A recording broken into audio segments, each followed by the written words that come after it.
Je suis heureux de vous retrouver tous. Merci. Alors, Be'ezrat Hashem, cette semaine, nous lisons Parashat Beshalach. Il y a tellement d'événements dans cette paracha.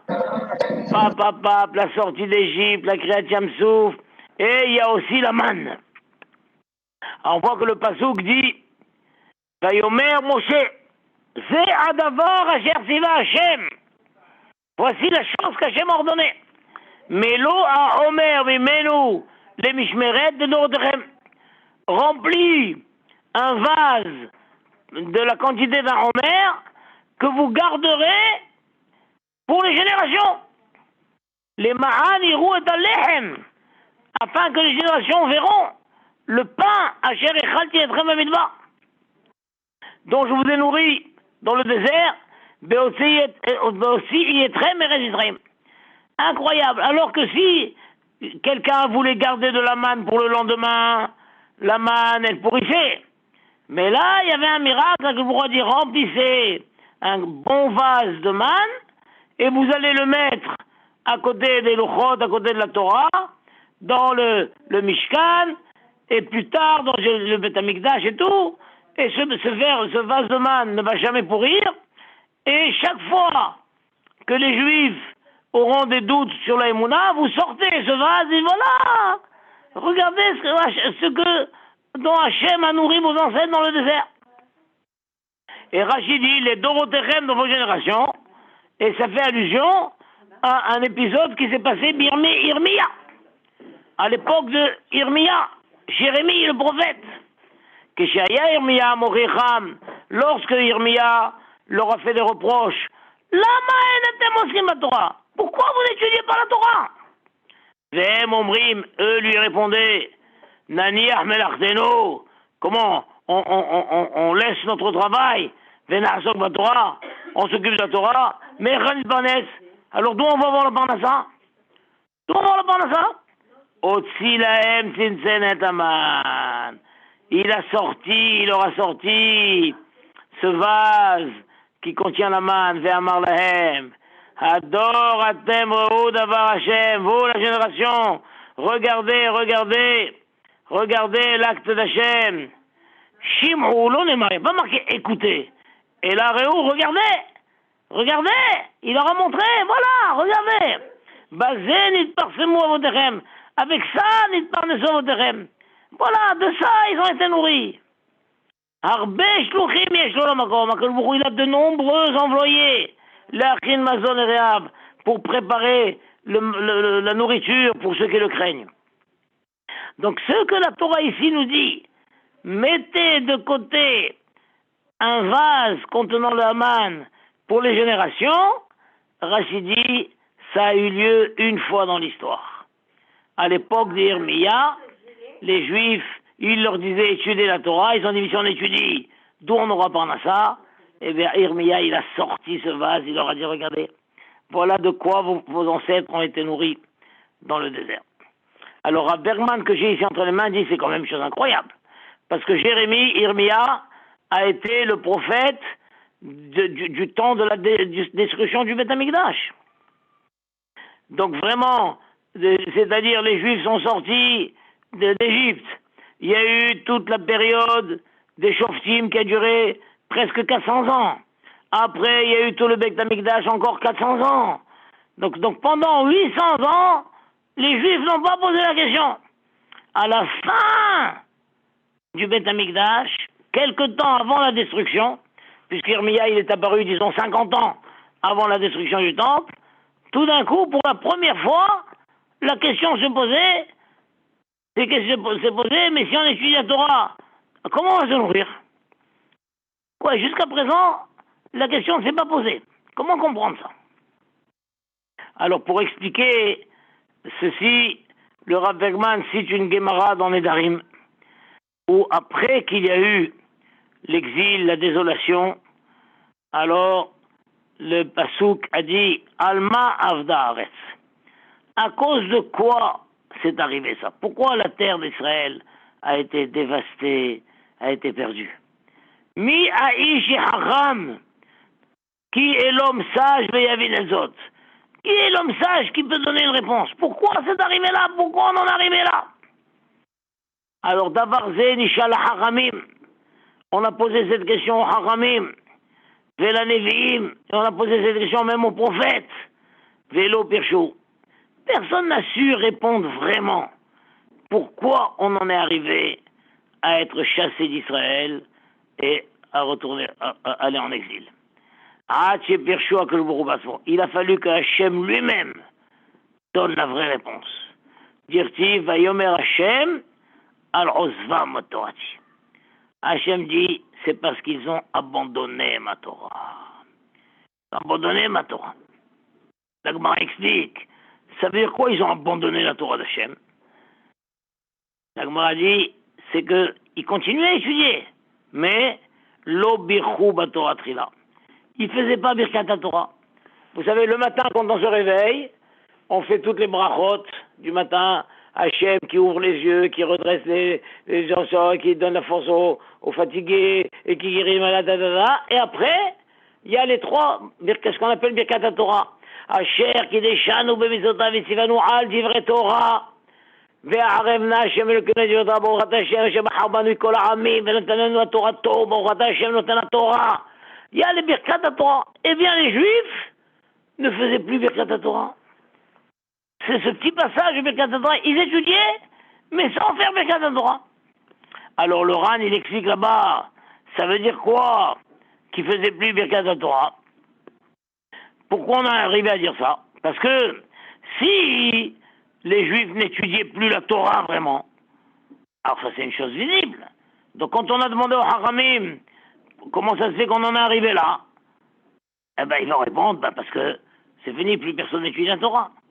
Quand on a demandé aux prophètes pourquoi on en est arrivé là, vous le voyez vous-même, la Torah est abandonnée. Le fait que personne n'a su répondre, personne n'a su répondre parce qu'ils ont vu que les Juifs continuaient à étudier la Torah. Ils étudiaient la Torah. Donc c'est pour ça qu'on ne sait pas, on n'arrive pas à comprendre. On n'arrive pas à comprendre. Alors il a fallu qu'Akadosh Baruch Hu dise, moi je vais vous révéler un secret. Bien qu'ils étudiaient la Torah, mais ils ne faisaient plus Birkat Torah. La Torah n'était plus suffisamment importante à leurs yeux pour mériter une bracha. Il dit ça va, ça me donne, mais de là à faire une bracha, non. Ils étudiaient la Torah. Mais pas à ce point qu'elle est importante qu'il faut faire une bracha. Et donc ça, c'est ça que Hachem a révélé. Alors malgré tout, la question se pose. Mais ça veut dire quoi? Donc ça aussi, ça se voyait bien. Si les Juifs ne faisaient plus Birkat Torah, ils étudiaient sans faire Birkat Torah, ben ça se voit. Donc quand on a demandé à Haramim, pourquoi on en est arrivé là? Pourquoi on en est arrivé là? Eh ben les Haramim auraient dû dire, ben voilà, on en est arrivé là, parce que les gens continuent à étudier la Torah, parce que c'est une forme d'intelligence, c'est intéressant, c'est tout, mais ils ne font plus Birkat Torah. On a même demandé aux prophètes, pourquoi on en est arrivé là? Ils auraient dû répondre, parce que les Juifs ne font plus Birkat Torah. Or, on voit, ils ont dit, on ne sait pas. On ne sait pas. Ça prouve que s'ils ont dit, on ne sait pas, c'est que les Juifs faisaient Birkat Torah. Donc c'est pour ça qu'ils ont dit on comprend rien. Ils étudient, ils font Birkat Torah, on comprend pas. Alors qu'est-ce que Hachem tout d'un coup a dit? Moi je vais vous dire, c'est parce qu'ils n'ont pas fait Birkat Torah. Mais non, ils ont fait, sinon on l'aurait vu. Alors ils ont fait ou ils n'ont pas fait? Alors la réponse est comme dans Birkat Gomel. On sait que si quelqu'un prend le bateau et il traverse la mer, quand il arrive à destination, il va à la synagogue et le Shabbat matin, il fait Birkat Gomel. Birkat Gomel. Mais la Birkat Gomel que fait quelqu'un qui a traversé la mer, et c'était une mer plate, et tout s'est bien passé, n'est pas la même que celui qui a traversé la mer et la mer était déchaînée. La mer était déchaînée. On a failli couler. Des miracles. Combien de fois le bateau a failli se retourner? On est arrivé à bon port. Donc celui-ci, quand il arrive Shabbat, il va faire ce Birkat HaGomel. Il fait Birkat HaGomel en tremblant avec toute sa kavana. Et il dit, mes amis, j'en supplie, écoutez ma Birkat HaGomel et répondez Amen de toutes vos forces. Un miracle. On était 150, on a échappé à la mort. Baruch, Ata, Hashem, Elokeinu, Melech HaOlam, HaGomel, Lehayavim, Tovot, Shegemalani Kol Tov. Et tout le monde dit Amen. Mi Shegemalcha Kol Tov, Igmolcha Kol Tov, c'est là. Quelle émotion, quelle émotion. Mais imaginons que avant que celui-ci n'ait fait HaGomel, il y a un autre qui fait HaGomel. Et l'autre, il a eu une traversée tranquille. Donc l'autre, il faut, puisqu'il arrête de faire HaGomel, donc il fait comme ça, il va, il dit, Baruch Ata Hashem, comment Baruch Ata Hashem, HaGomel, Hayim Tovot, tout le monde dit Amen. Il arrive lui, tout le monde s'attend à ce qu'il va nous faire une HaGomel, il va faire trembler les murs, et ben lui aussi, il fait pareil. Tout le monde lui dit, mais t'as pas fait HaGomel? T'as pas fait HaGomel? Comment j'ai pas fait HaGomel? Ben je viens de faire HaGomel. Mais non, ça s'appelle pas faire HaGomel, ça. Ça s'appelle pas faire HaGomel. Mais j'ai fait comme l'autre. L'autre, il a fait HaGomel parce que ça s'est bien passé. Il n'a pas ressenti vraiment le miracle. On peut pas lui demander de faire plus. Mais toi, t'as vu le miracle? Tu as failli mourir. T'as failli couler. T'as failli te renverser. Et c'est comme ça que tu fais HaGomel? Mais là, monsieur, ça s'appelle que t'as pas fait HaGomel. T'as pas fait HaGomel. Alors pareil, Akadosh Baruch Hu a demandé, mais pourquoi s'est arrivée cette situation? Pourquoi le Beth Amikdash a été détruit? Pourquoi le peuple juif a été exilé? Pourquoi la terre d'Israël a été abandonnée? Pourquoi? Et les Haramim ont dit, on ne sait pas. Les prophètes ont dit, on ne sait pas. Pourquoi on ne sait pas? Parce que l'étude de la Torah était maintenue. Les gens ont continué à faire Birkat Torah. On comprend pas. En bas. Alors, que je vous dis, moi, je vais vous dire. Parce qu'ils ne faisaient pas Birkat Torah. Comment? Mais bien sûr qu'ils faisaient. Non. Ils faisaient du bout des lèvres. Il n'y avait plus aucune kavana. Ils ne considéraient pas que la Torah, c'est une chose tellement précieuse qui mérite de faire une bracha. Bien sûr qu'ils faisaient la bracha. Ils faisaient parce qu'il faut la faire. Comme l'autre qui fait HaGomel parce qu'il fait HaGomel. Mais ils ne réalisent pas la grandeur qu'il y avait dans la Torah. Ils n'avaient plus de goût dans l'étude de la Torah. La Torah ne leur procurait plus un goût merveilleux, un goût qui les rendait heureux, tel que la Mishnah dit, Ashrecha vetovlach. Imataroseken, celui qui étudie la Torah, Ashrecha vetovlach. Celui qui étudie la Torah, heureux sois-tu, et c'est bien pour toi. Et là, on explique là-bas, Ashrecha ba'olam hazeh, vetovlach la'olam haba.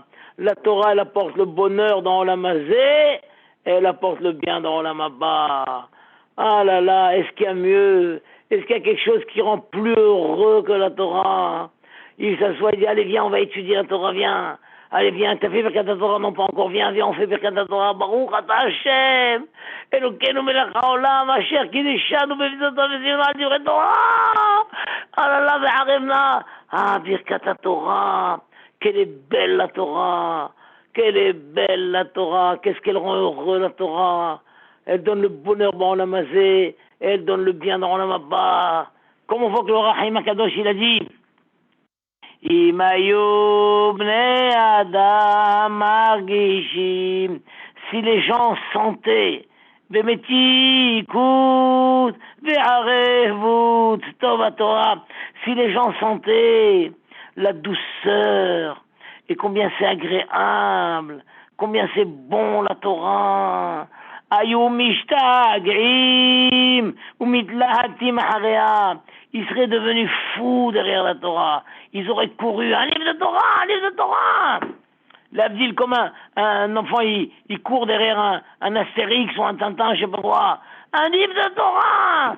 Si les gens sentaient le bon goût qu'il y a dans la Torah, combien c'est bon, ils seraient devenus fous pour avoir un livre de Torah. Velo yachashev be'enem malé olam kesef ezav les mois. Et le monde entier, plein d'argent et d'or, n'aurait aucune valeur à leurs yeux. Il dit quoi? L'argent ça rend heureux, mais la Torah ça rend encore plus heureux. Waouh, waouh, waouh, quand j'ai étudié un cours de Torah, comme je me sens bien, je me sens plein, je me sens riche, je me sens riche. Qui a Torah kolelet, car la Torah, elle inclut en elle kol hatovot shebaolam. Toutes les bonnes choses qu'il peut y avoir dans le monde, tout ça est réuni dans la Torah. Vous vous rendez compte, ça c'est cette belle phrase du Orachim HaKadosh. Belle phrase du Orachim HaKadosh. Eh bien, à l'époque de la destruction du temple, donc c'est à l'époque d'Irmia, vous voyez, rien n'avait changé apparemment. Mais c'était extérieurement.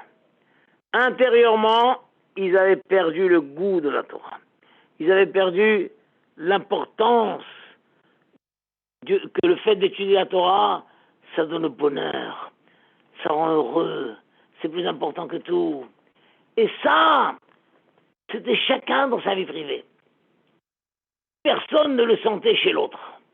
Chacun le vivait secrètement. Il continuait à étudier, il continuait à faire le cadre de Torah, mais ça n'a plus aucune valeur profonde. Et il n'y a que Hachem qui l'a senti. Que Hachem. Eh bien, Béhémet, cet état-là est arrivé pour la première fois dans l'histoire à la fin de l'époque du Beth Amikdash. Jusqu'à présent, depuis que la Torah a été donnée, jusqu'à ce moment-là, donc le Beth Amikdash, il a été détruit en 3338. Et la Torah a été donnée en 2848. Voilà, 1000 ans. 1000 ans. Depuis que la Torah a été donnée, 1000 ans sont passés. Et malgré les hauts et les bas, malgré tout ce qu'il y a eu, mais le goût de la Torah était encore chez les Juifs. Le goût de la Torah, ils étudiaient, ils faisaient la bracha, et l'étude de la Torah les rendait heureux. Ce n'est qu'au bout de 1000 ans, 50 ans avant la destruction du temple, où là, Irmia, il a senti qu'il y a quelque chose qui a baissé. Il a senti qu'il y a quelque chose qui a baissé. Mais qu'est-ce qui se passe, il leur dit? Vous n'étudiez plus la Torah autant qu'avant. Il y a quelque chose qui a baissé. Et ils lui ont dit, qu'est-ce que tu veux? Qu'est-ce que tu veux? La parnassa. La parnassa. La parnassa. D'où tu veux qu'on ait la parnassa? Il dit quoi? C'est ça le problème? C'est ça le problème? Mais voilà, je vous montre la manne. Regardez la manne. De même qu'à l'époque, Hachem a envoyé la manne. À chaque époque, il envoie, c'est Jérim. Hachem, il a des millions de manières de donner la parnassa. Vous pouvez travailler dans les champs quelques heures, et Hachem fait tomber la pluie, et ça pousse d'une manière merveilleuse. Vous pouvez récolter une année pour 3 ans. Vous pouvez avoir... Est-ce qu'Hachem, les scénarios d'Hachem sont multiples.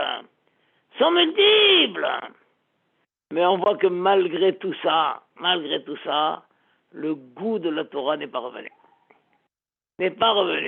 Ils se sont mis à étudier, ils ont continué à étudier, ils ont continué à faire les brachot, mais il n'y avait plus l'entrain, il n'y avait plus ce goût. Et malgré le moussard d'Irmia, et bien qu'il leur a montré le vase de manne, mais l'angoisse de la parnassa, ça leur faisait une boule dans le ventre. L'angoisse de la parnassa. Comme de nos jours, les gens, ils ont l'angoisse de la parnassa. Donc même s'ils vont étudier tout ça et tout, mais ça ne les soulage pas de cette angoisse, la parnassa, l'angoisse. La parnassa pour eux, la parnassa pour leurs enfants. Et si le gosse il dit, papa, je vais aller un an à la yeshiva, comment, et comment tu vas faire des études, et comment, non, d'abord termine tes études, tu feras la yeshiva après, mais non, papa, l'angoisse de la parnassa. La première fois où ce thème, l'angoisse de la parnassa est apparu, c'était à l'époque de Jérémie, 50 ans avant la destruction de Beth Amikdash. Et il a eu beau leur montrer le vase de manne. Il faut dire, ne vous inquiétez pas. Hachem, il peut envoyer la panassa de millions de manières, de scénarios différents. Vous gardez, continuez à étudier, continuez à avoir le goût, même si vous étudiez 2 heures par jour, 3 heures par jour, mais plongez-vous dedans, éprouvez le bonheur que procure l'étude de la Torah. N'étudiez pas simplement comme ça, vous verrez. Et vous inquiétez pas, qui a dit qu'on est obligé de travailler 16 heures par jour pour avoir la parnassa? En quelques heures par jour, on peut avoir la parnassa. En 1 heure par jour, 2 heures par jour, 3 heures par jour. Qui a dit qu'il faut travailler autant? Qui a dit qu'il faut travailler autant? C'est ça qu'Hachem leur a dit. Hachem leur a dit, Irmia leur a dit, voilà, regardez ce vase de manne, c'est par ça que Hachem a nourri vos ancêtres. Et malheureusement, ça n'a rien fait. Voilà, donc de nos jours aussi, vraiment, cette angoisse de la parnassa qui traumatise tout le monde. Il faut savoir qu'Hachem, il envoie la parnassa. Hachem envoie la parnassa. Il faut consacrer du temps à l'étude de la Torah. Et surtout, il faut trouver le goût dans l'étude de la Torah. Trouver du goût dans la Torah. Et c'est ça, et faire Birkat Torah avec Kavana. C'est ça qu'Hachem a dit. Lo birchou Torah trila. Ils n'ont pas fait la bracha. Comment ils n'ont pas fait la bracha? Alors ça se voyait. Il la faisait, mais il la faisait du bout des lèvres. Voilà, c'est ça ce que je vous souhaite, mes amis. Et je sais que vous l'avez déjà ça, à travers ce groupe formidable que vous formez. Un groupe où il y a un goût de Torah. Je vois comment chaque lundi, vous courez et pour écouter ce cours et toutes les activités que vous avez. Je vous félicite, je vous bénis. Raphaël Kleiman, tu es extraordinaire. Et vous tous, là où vous soyez, continuez comme ça, continuez à développer la Torah, à aimer la Torah. La Torah est plus douce que le miel. Be'ezrat Hashem, et je vous souhaite bracha ve'aslacha.